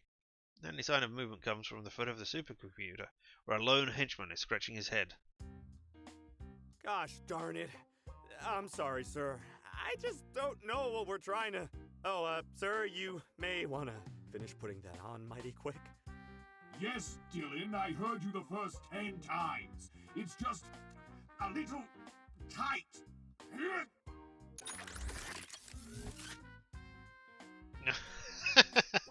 Okay. I'm not saying they cheaped out, but this is a good way to, like, hey, either you face the heroes here, or you face the villains who happen to look exactly the same as the heroes, and we don't have to animate or paint an entirely new scene. My eyes widen with shock, as none other than Shining Nova steps out from behind the supercomputer. When did she escape? How did she get her armor? Wait, no. Dave said sir, didn't he? Whoever's in that suit, they're not moving around like they're used to it. Each step feels clunky. That means... no. It can't be. Can it? Yes, excellent. At last, my glorious new raiment is... What? When did they get here? Why didn't you tell me? I'm sorry, sir. I was trying to, but... No buts, Damien. Just go finish your task. I'll handle this. I mean, where did we get the Shining Nova suit from? Because Kate was here as an undercover thing, so she didn't bring her suit with her, did she? She didn't pack it into the bag and then go, I hope they don't check my bags to see if I'm a superhero, because that sure would suck.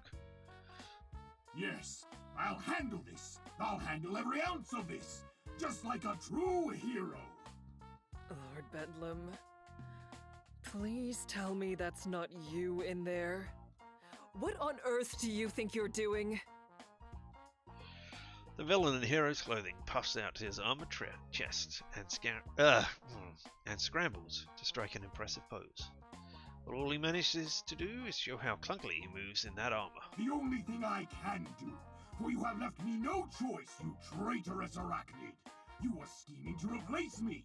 Don't think I couldn't tell. And with him, of all people, a mere henchman. Scorpions aren't arachnids? I don't think. Points an accusing armored finger in my direction. Is that all this is? Jealousy? Well, I won't stand for it. I won't be forced out of my own evil organization. Not again. After Transistor Shack, I swore I would never endure another humiliation.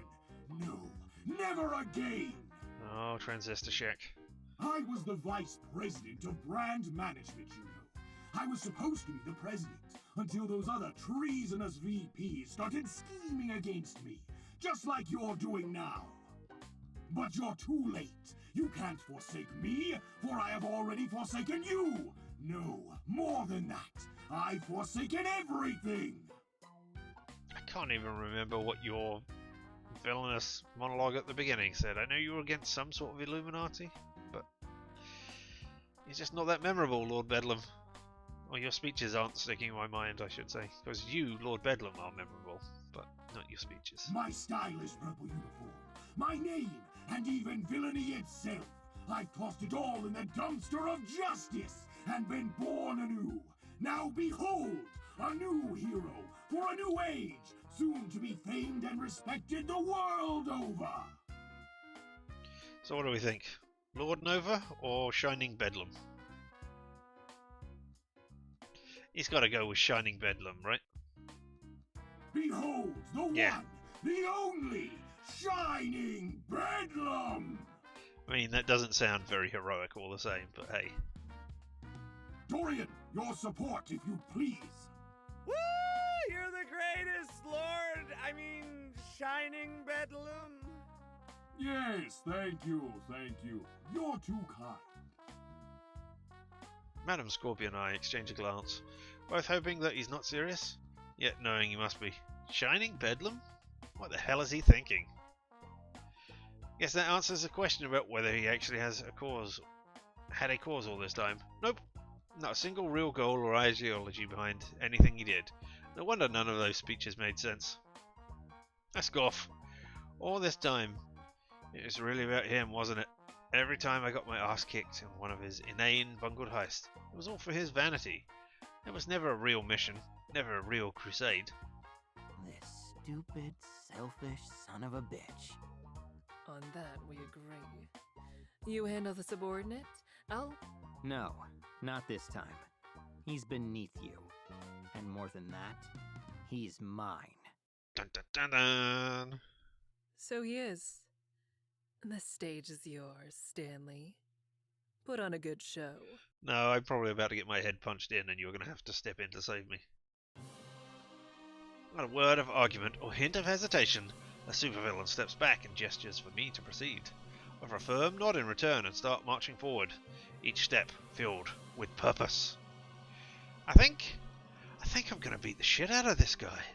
Ah, sending your minion first, are you? How like a villain, sacrificing her own pawn, just to test the might of my shining justice. Are you going to send Dave forward now? The only thing that's being tested here is my patience. And again, you've been testing that for years. Oh, well, you won't have to be patient for much longer, number 065, for your misdeeds shall soon receive their proper reward. And by reward, I mean a blast from my patented, unstoppable bedlam cannon! I'm imagining the Justin Hammer thing from Iron Man 2, where it's just a missile that goes out and hits and doesn't explode or do anything. You mean Shining Nova's patented, whatever she calls it? Definitely not that, though. How the hell did you get it anyway? Don't tell me she gave it to you. If you must know, we struck a mutually agreeable bargain. All I have to do is defeat you insubordinate ingrates, and the world will welcome me as their newest, greatest hero. Well, she didn't say that specifically, but I can read between the lines. And do you know what else is written there, number 065? Your death! I said, do you know what else is written there, number 065? No, what else? That you're fired! Oh, even worse. Don't even bother to move as the energy blast careens harmlessly to my left. It's missed by such a wide margin that I could tell his aim was off long before he fired it. Ah, blasted newfangled contraption! She must have miscalibrated it. As Bedlam struggles with the armor's wrist cannon, hold out my right arm and activate my energy blade. It's not miscalibrated. And for the record, I'm not replacing you. You're just outdated, Shining Bedlam.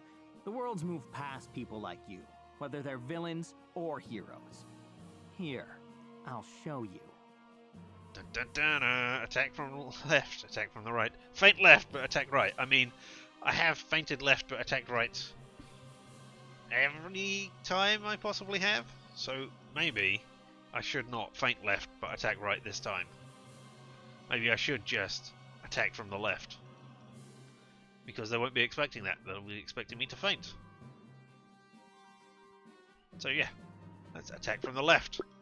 Hiya! Now take this! Dash to the left and race forward. Blade at the ready. Everyone tries to track me with Nova's wrist cannon firing madly, but his aim is still way off. Suit might boost his speed and reflexes, but he can't take advantage of it. With beams of energy whizzing by me, I close the gap and swing. Years of pent-up frustration behind every blow.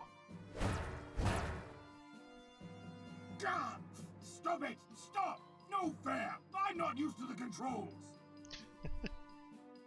Yes, I have used that excuse myself in various games.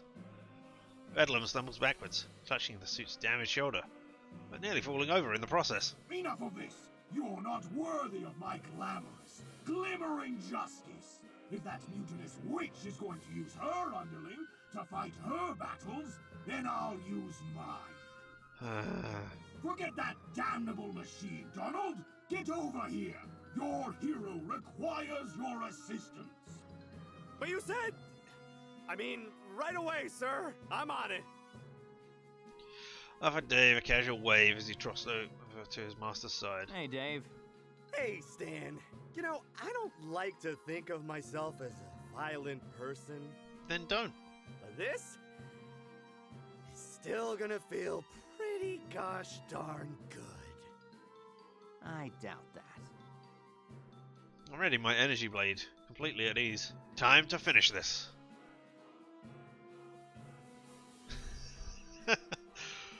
A crotch shot, leaping attack, or target the knees. Come on, we gotta go for the low blow, right? That's an energy blade to the crotch. That's not great.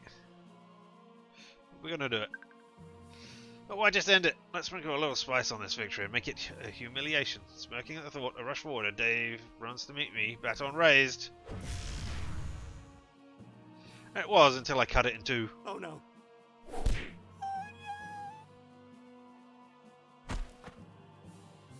Well, Supervisor goes down like a sack of bricks as my knee slams into his groin. My gaze snaps towards Bedlam. If you think I'll go down so easily, then you're sadly mistaken. Those devious tactics will never get through mine. That's about when my energy blade slices through the protective plate between his legs. Though, while it does expose a hint of plaid cloth beneath, the damage is superficial. Oh, thank God you missed. I mean, ha! You missed! No, I didn't. Quickly whip out my old telescoping baton, activating its shock function, and jam it right into the new gap in Bedlam's armor.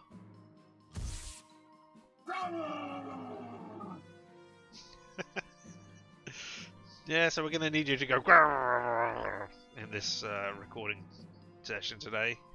Can we get a few variations of just in case? You know, just to get the right one? Immediately, Bedlam breaks into a wild spasm and collapses to the ground where he flops around like a giant metal fish before finally passing out. What do you know? It finally worked that time. Shine on, you crazy moron! Achievement unlocked. I exhale and deactivate my weapon, giving my former boss one final look before turning away. Well, I guess that's that. So, Bedlam botched it, huh? Damn it, I tried to tell him to bring the suit to me instead of using it himself, but no. Oh no, not Shining Nova as well. I whirl around just in time to see Shining Nova's armor rise from the ground like it's some kind of undead cyborg. What the hell is going on? Well, it's obvious. She's using an undead cyborg.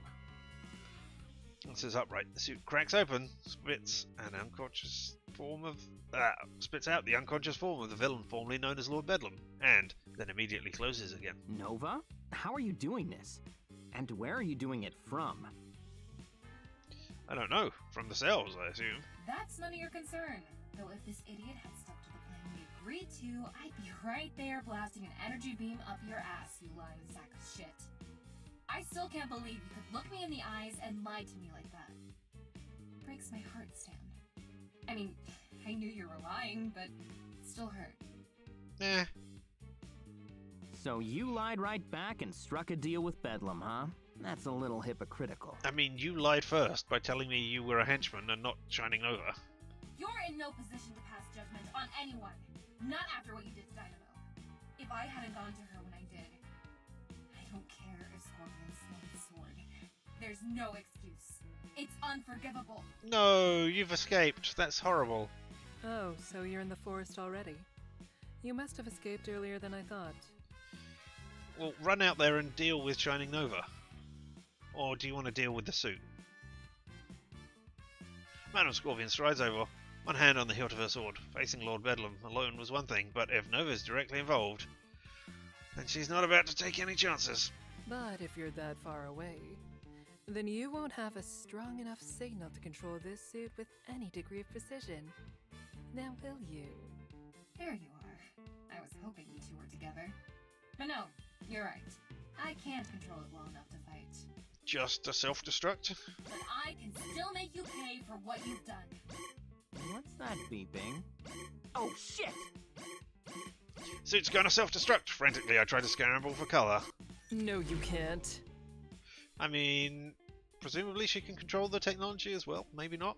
Like a bolt of black and red lightning scorpion. Fast forward, slicing through the vacant armor in a whirlwind of blood-red slashes.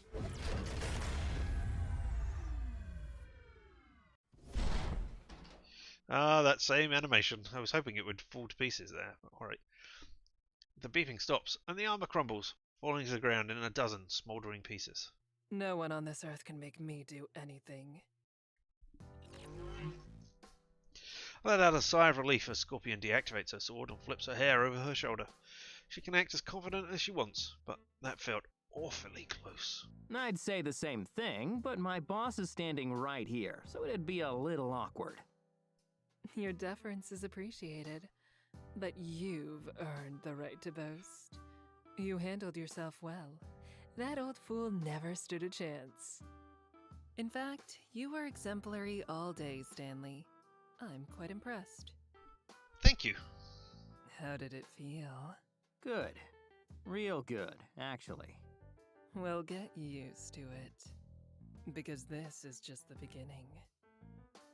Turning swiftly on her heel, Madame Scorpion saunters towards the exit, completely ignoring the prone, twitching form of Lord Bedlam as she steps past him. See to it that this room is cleaned up, will you? Discreetly, if you please. Yes, ma'am. You've got it. As Madame Scorpion nears the exit, she hesitates and then glances over her shoulder. And Stanley, take the day off tomorrow. You've earned it. Woo! The ultimate reward! A day of vacation! Yay! With that, she departs. I let out a sigh of relief. Thank God, I could really use a break. It's been a long day. Possibly the longest day I've ever had. At the same time, I don't necessarily feel like collapsing into my bed. There's something fueling me that I can't explain, like some new wellspring of previously untapped energy. This isn't just the end of another hard day's work. In fact, it doesn't feel like the end of anything. Maybe it's just like she said. For me, maybe it's a new beginning. I assume it's the end of the game, however. For the first time in years, I can see a future for myself that's better than my present. I should probably feel bad about how I got here, but I don't. Honestly, I don't feel bad at all.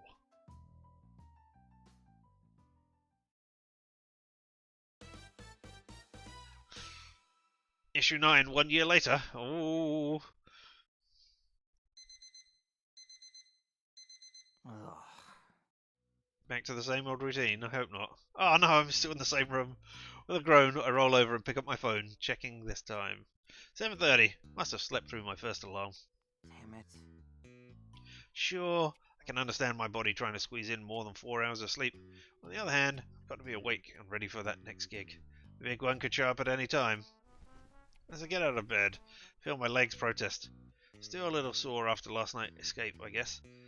We really had to book it back to make it to that helicopter in time. In the old days, I'd have found some plain clothes and tried to quietly slip away as a civilian. As far as Henchman is concerned, if you're not on the designated getaway vehicle, you ditch the mission. It means no pay and an automatic star rating penalty. Can't afford that now, so I had to run half a mile carrying a backpack full of stolen pharmaceuticals. Come on, tough it out, man. You'll just stretch later. You're almost there. Just one more 4-star job, and it's all yours. You're just lying to yourself, Stan. With weary steps, I grab my bucket of toiletries and head for the locker room. The locker room isn't quite as busy these days, which is nice, but I still head to the sinks first. Old habits, I suppose. Once there, crack open a bottle of ibuprofen, swiped from last night's haul, down 4 pills without hesitation. That should help with the soreness. I'm probably taking too many of these. It's not like they're full-strength painkillers, right? No big deal. I start brushing my teeth. A familiar voice reaches my ears. Morning, Stan. Hey, Dave. Hey, Dave. You're looking... like you still exist. Yeah, he does exist. Thanks. That's nice of you to say. I do my best. Alas, poor Dave. Although he's long since forgiven and forgotten our little brawl by necessity, adjusting to the henchcan lifestyle without Lord Bedlam around has been rough, to say the least. You're looking good, though. I've seen you on the leaderboards. Looks like you're the favorite to... Don't jinx it, man. Come on. Right, sorry. Don't want to throw off your mojo. But hey, since things are going so well for you these days, I was wondering if you could maybe... Let me tag along a little. Until I improve my star rating. No, can't do, buddy. The last time I did that, they were a superhero in disguise. The thing is, once you fall below 3 stars, it's really hard to get back to the good jobs, and since we have to pay rent to live in the lair now... Suddenly, I hear my phone buzz, raise my finger to cut Dave off. He reluctantly obliges. I grab my phone from the counter. New gig just got posted to the henchcan for our region. Hang on, man. Just a sec. Must be legit. I only let it send push notification for gigs with the highest point totals. Sure enough, when I see the number next to it, my eyes go wide. Holy shit, this is it. That's just enough points to put me over the top. I'm really gonna do it. I frantically hit the button to accept the gig, and scramble to snatch up my toiletries. No time to shower. I've got to get the pickup zone ASAP. Sure, I'll smell a little right, but... No, scratch that. I'll smell like a freaking winner. That's what I'll smell like. That's all that matters. Oh, are you going on a gig? Oh, which one? Maybe I can come along. I know I already apologized, but I still want to make up for that whole thing last year, and... Oh, sorry, man. Not this job. Hold up my phone, showing Dave the official henchcan preview of the gig. But this one's only available to 4-star henchmen and up. I wish I could make an exception, but... Oh, it's okay. Don't worry about me. I mean, duh. Totally forgot about the leaderboard. Of course, it's a 4-star gig. Silly me and my silly questions. Yeah, but good luck, buddy. I'll be rooting for you. Gotta still show that old Team Bedlam spirit. Yay, Bedlam. Yeah, right. The Bedlam spirit. Thanks, man. It's a huge help. I wave a quick goodbye and race towards the exit, trying to go as fast as I can without slipping on the floor. Almost there, Stan. You're almost there.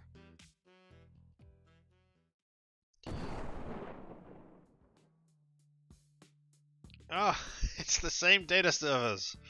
I step through the breach in the wall and into my server room. Or into the server room, flanked by the 2 remaining henchmen in my squad. It started with over a dozen of us, but hey, that's a 4-star gig for you. High risk, high reward. Alright, let's make this quick. You two focus on nabbing a few racks and making a mess. I'll go install the package. Remember, we need to make this look like a smash and grab, so be convincing.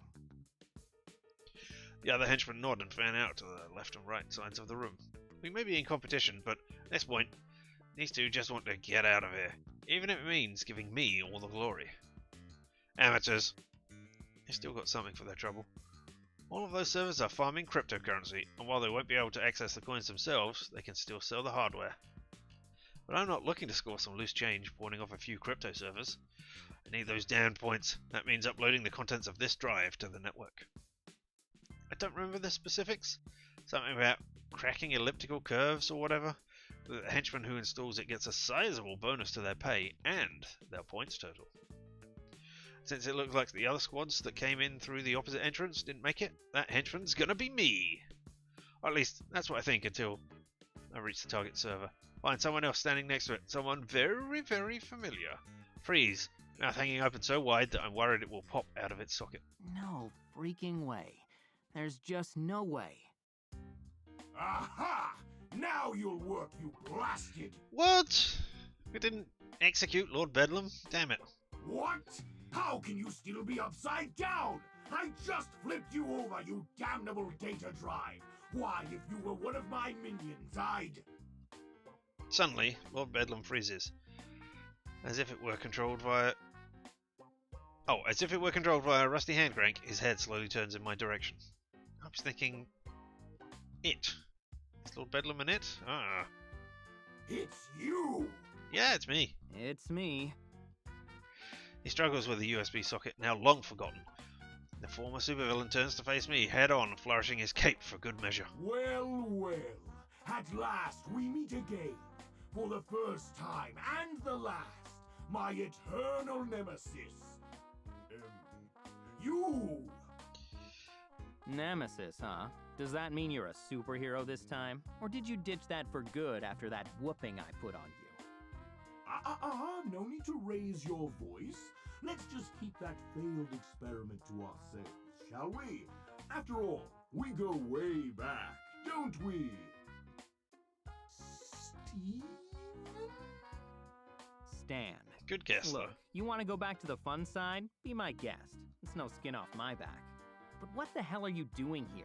There's no way you have a 4-star rating. I just refuse to believe it. And why not? Who's to say I haven't been in constant training for a year, honing my body and spirit into a weapon of unbridled chaos? Me? I'm to say that? Who's to say I haven't acquired mysterious and deadly powers? For all you know, I could destroy you with a mere thought. Again, me. I'm to say that. Okay, fine. I paid for the account, alright? So sue me. You know that's against the terms of service, right? It's like an instant ban. And you also know I work for Scorpion Group, don't you? I'm basically obligated to report this. Wait, obligated is a bit strong, don't you think? I'd say you're more inclined to report it. You don't have to. Look, I'm sorry I lost faith before. I was jealous. There, I said it. Yep, I knew. I was wrong then, and I Wouldn't know you be I'm jealous of cheating me? now. But I'm in a bit of a pickle. You can plug in the drive for the extra golds or tickets or whatever that traitorous arachnid calls them. I just need the financial spoils, if you catch my meaning. I frown, cross my arms regarding my former boss coldly. I really don't trust him after Shining Bedlam incident. No one does. He's been blacklisted by every major supervillain in the world. It wasn't Mercy that made Scorpion spare him. Quite the opposite. She knew the humiliation that would follow, and, lo and behold, here it is. I shouldn't pity him. The guy still doesn't remember my name. Yet even so... Okay, fine. But officially, we never spoke. Got it? We went through this operation without ever even seeing each other. Absolutely. Mum's the word and the word's your mum, as they say. Thank you, Stan. It's Stan, right? Remember the name of your nemesis. Yeah, that's right. Now, mind stepping aside? Thanks. Yes, of course. Though naturally you should feel honored that I, the mighty and humble Lord Bedlam, am granting you this honor. I shoot the former supervillain in a frigid glare as I pass him. And he immediately recoils. Lead the way, oh Stan, henchman among henchboys. Henchboys does not sound right. I roll my eyes and step towards the machine, pulling out my own data drive. And for the record, you don't just plug the drive in and watch it go. There's a few steps after that, though it helps if you're not trying to plug a USB drive into an Ethernet port. See? To Lord Bedlam's amazement, I plug in the drive and get to work. I mean, if you manage to do it on the first attempt, then that is your superpower. That's amazing. Oh, I want to die. I shamble into my room like a zombie, inching my way towards the bed and collapse onto it without any grace or ceremony. Roll onto my back and pull out my phone, opening the Henchman app out of sheer muscle memory. Leaderboards. Damn it! Score still the same. How long is it going to take to update? Patiently, I keep refreshing it for minutes on end, over and over, until... There it is. Congratulations to user Stan the Man for being the first henchman to reach 1 million points, and hereby winning Henchman's first ever Henchman of the Year award. You did it. Yay. I let the phone fall to my chest as a delirious smile spreads across my face. All these long hours, all the injuries and close calls, I got through all of them. I did it. I really did it. I don't know what you've earned. Close my eyes, letting it all sink in. I did it. Now that means I can finally catch up on some sleep. Now, before I drift off, I feel my phone buzz. Probably Dave trying to hop on my coattails again. Frown when I see the sender. Madam Scorpion?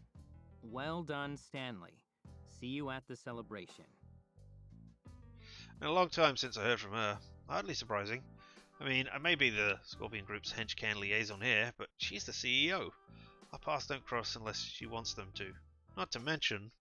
Wait, celebration?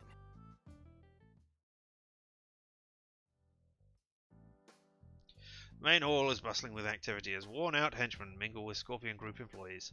Ostensibly, they're all here for me, but I am most are more interested in their drinks and snacks.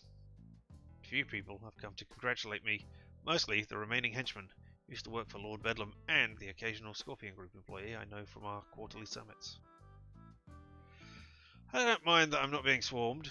If I'm being particularly honest, I'm really searching for one person in particular. Ah, Stanley. There you are. Madam Scorpion glides through the crowd. Most of whom hurriedly step aside as they see her approach. Raise my glass in greeting. Punch spiked with vodka. I'm sure Scorpion finds it repugnant. Madam Scorpion? Enjoying the soiree. It's all in your honor, after all. 1 million points is quite the achievement. But it's not 100 million, is it? Well, I had to do something to get you to visit. It's been a while. What, like 8 months or so?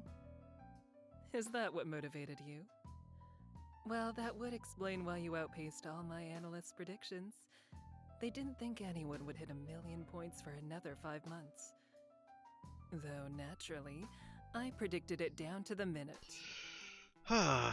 You should have sent the congratulations beforehand then. I could tell. Was that text automated? It was maybe 20 seconds after the board updated. Scheduled, not automated. There's a difference. Yes, there is. Right. Though I have to come clean. As great as it is to reminisce, that's not what pushed me. Honestly, I just really wanted to win. Took a sip of my drink and gazed out at the crowd. There's all different types of henchmen there now, all renting a place in the lair. Some come from defunct supervillains like Lord Bedlam, others from big names. And I beat all of them, some by wider margins than others.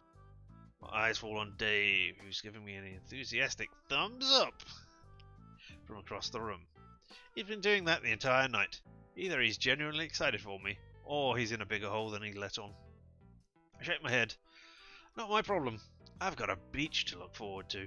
And I have to say, the free vacation won't hurt. Oh no, we cancelled that. Vacation? Oh no, you don't qualify for the vacation. You're a liaison. If you're absent, that will expose our secondary asset. Surely you realize that. Yeah. Wait, seriously? But Oh, lighten up, Stanley. I'm only toying with you. My, it really has been a while, hasn't it? You've forgotten what it's like to have my attention. You nearly gave me a heart attack there. Seriously, I could have died. So dramatic. Will you be able to accept the award on stage? Or shall I send for a fainting couch? Honestly, I think I'll sit on the couch, thanks. Such compassion for a supervillain. But no, somehow, I think I'll manage. Although, there is one thing you could do. Make Dave give you the award? Make Lord Bedlam give you the award. And so it is my honor to present you with your very first Henchman of the Year, Stanley! Come out, Stanley! And per special request, we are also pleased to present our new Assistant Henchman of the Year award to... No, come on. Really? Dave. Ah, well. Thanks, Dave. Woo! Yeah, I did it! Oh my gosh, I can't believe I did it! I want to thank my papa and my mima and my uncles and... I can see Madam Scorpion's mouth twitch with every syllable that Dave utters. This is your doing. I take no responsibility for it. Oh, that's my...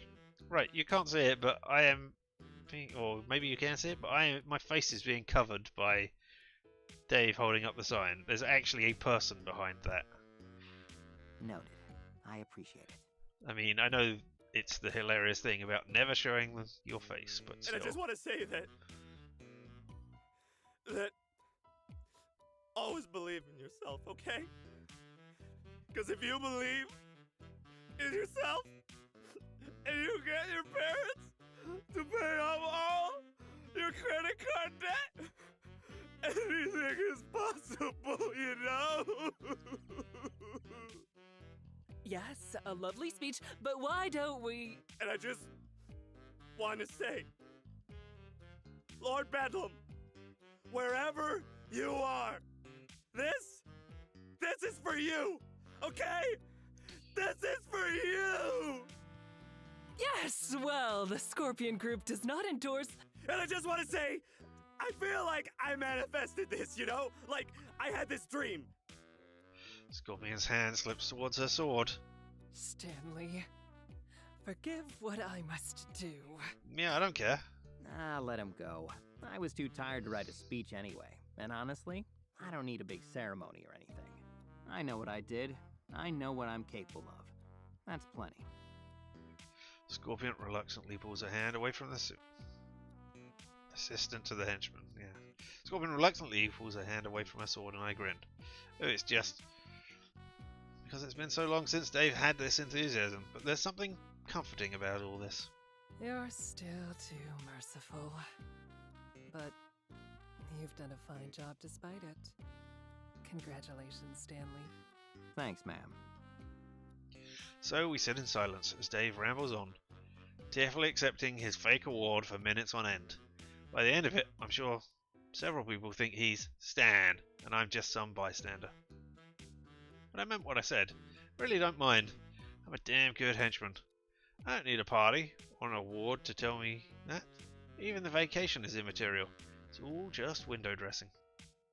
None of it matters, not a bit. So long as I win. Henchman of the Year, achievement unlocked. Here we are with the end.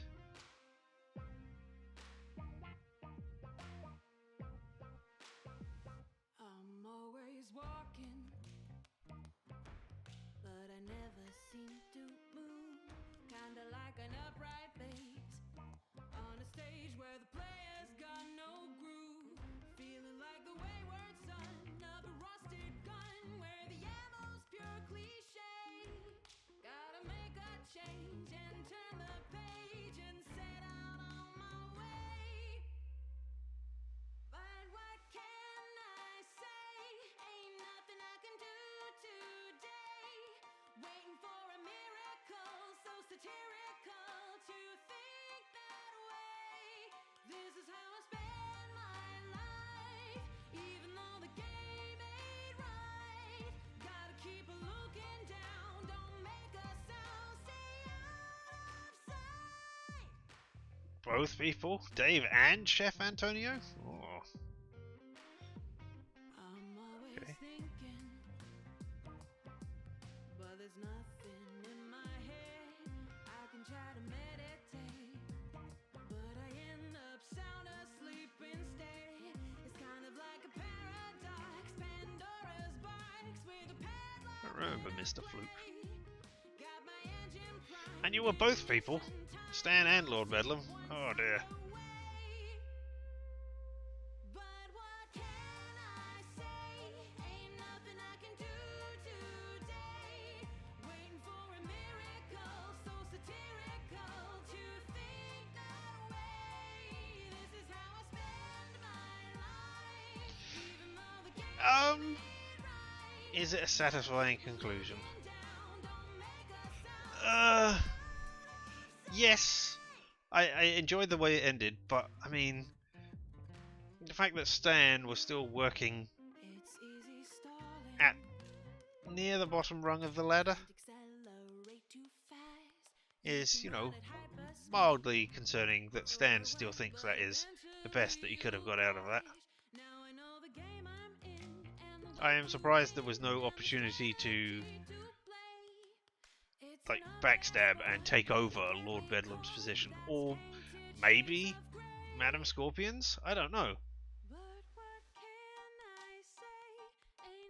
But still, I have enjoyed playing this. And yeah, chances are I will go through the other things to try and get the other achievements, endings, whatever you will say.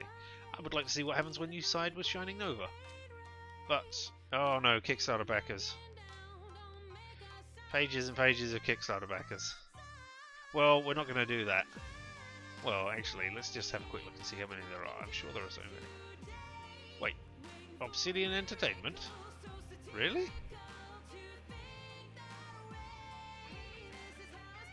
That surprises me. I mean, I suppose you could put anything on your account. It doesn't have to be actually Obsidian Entertainment.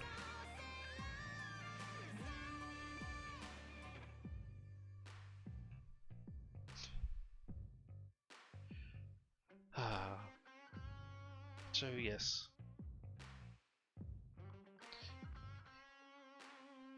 You know what? Yeah, we're going to skip all of the things, I'm afraid. I'll have a quick look at the extras just to... Well, look at that. There's so many that we didn't see. So many different endings to find, etc. Did we see all the music? Nope, there's still a piece of music that we haven't seen. Several pieces of music that we haven't seen. Well, if you want to see them, you know where you can go and buy this game.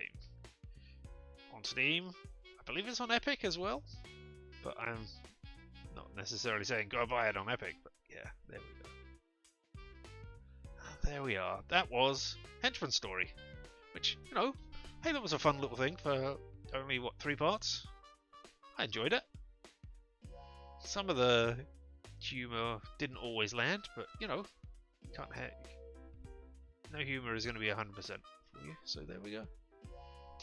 Well, I will be back tomorrow, doing Returnal again tomorrow, I believe. I don't remember if there's a game going on between now and then on the Steam Steel Murder channel, so I don't know if you'll be able to catch me there or not. I have to look and find out. But, yes.